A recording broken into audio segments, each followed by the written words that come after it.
नमस्कार दर्शकबिनहरू, नेपाली कथानक चलचित्र हेल्लो काशीराम र के घर के डेरा घर नम्बर 2 को आज पहिलो दिनको बक्स अफिस कलेक्सनको रिपोर्ट्स लिएर म तपाईहरुको अगाडि उपस्थित भइसकेको छु। कृपया हाम्रो यस च्यानललाई सब्स्क्राइब गर्नु भएको छैन भने अरु यस्तै ताजा अपडेट्सको लागि हाम्रो च्यानललाई सब्स्क्राइब गरी साइडमा रहेको बेल आइकनलाई थिच्नुस् र यो भिडियोलाई लाइक कमेन्ट अनि शेयर गर्नुहोस्।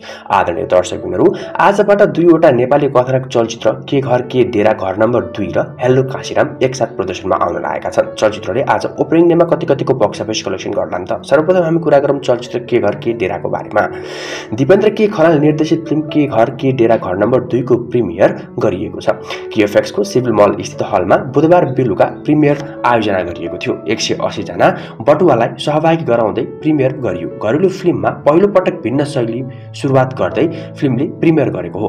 वास्तविक दर्शकबाट इमानदार प्रतिक्रिया बुझ्ने उद्देश्यले र्यान्डम दर्शकलाई सहभागी गराइएको निर्देशक खनालले जानकारी दिए। ती दर्शकबाट निर्माताले प्रतिक्रिया समेत बुझेका थिए। यसबाहेक फिल्मी कर्मीको बाक्लो उपस्थिति रह्यो। निर्माण पक्षले 180 र्यान्डम दर्शकलाई प्रिमियरमा निम्तो दिएको थियो। फिल्म हेरेका दर्शकले घरबेटी र डेरावाल मात्रै नभएर आम नागरिकको कथा यसमा रहेको बताए। उनीहरू शहरको वास्तविक कथा बुझ्न फिल्म हेर्नुपर्ने सुझाव दिए।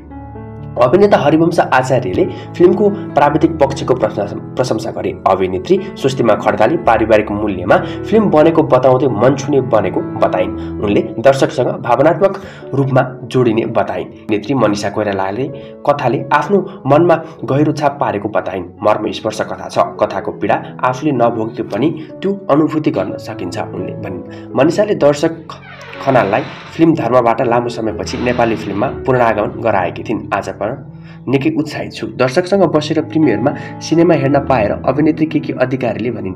म पनि 2-3 ठाउँ इमोसनल भएँ।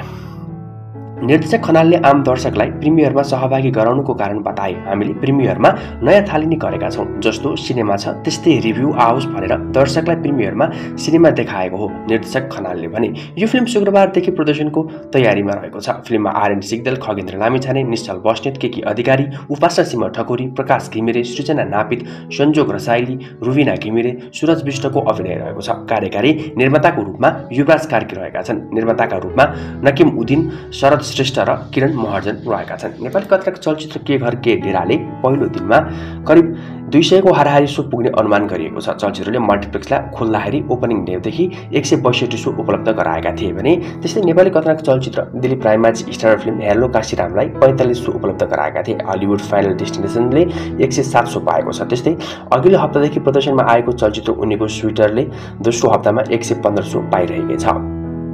नेपाली कथानक चलचित्र के घर के डेरा घर नम्बर 2 ले आज पहिलो दिनमा करिब 50 लाखको हारेटमा बक्स अफिस कलेक्सन गर्ने प्रक्षेपण गर्न सकिन्छ भने चलचित्र काशीरामको बक्स अफिस कलेक्सनको कुरा गर्दाखेरि चाहिँ चलचित्रले 12 देखि 20 लाखको हारेटमा बक्स अफिस कलेक्सन गर्ने अनुमान गर्न सकिन्छ। तपाईहरु नेपाली कथानक चलचित्र के घर के डेरा र हेल्लो काशीराम कुन हेर्नु भयो त? यी दुई चलचित्रले आज ओपनिङ डेमा कतिको बक्स अफिस कलेक्सन गर्छ होला त? हामीलाई कमेन्ट बक्समा कमेन्ट गरेर बताउन नभुल्नु होला। अरु यस्तै ताजा अपडेट्सको लागि हाम्रो च्यानललाई सब्स्क्राइब गरी साइडमा रहेको बेल आइकनलाई थिच्नुस् र यो भिडियोलाई लाइक कमेन्ट अनि शेयर गर्नुस्। धन्यवाद। जय नेपाल।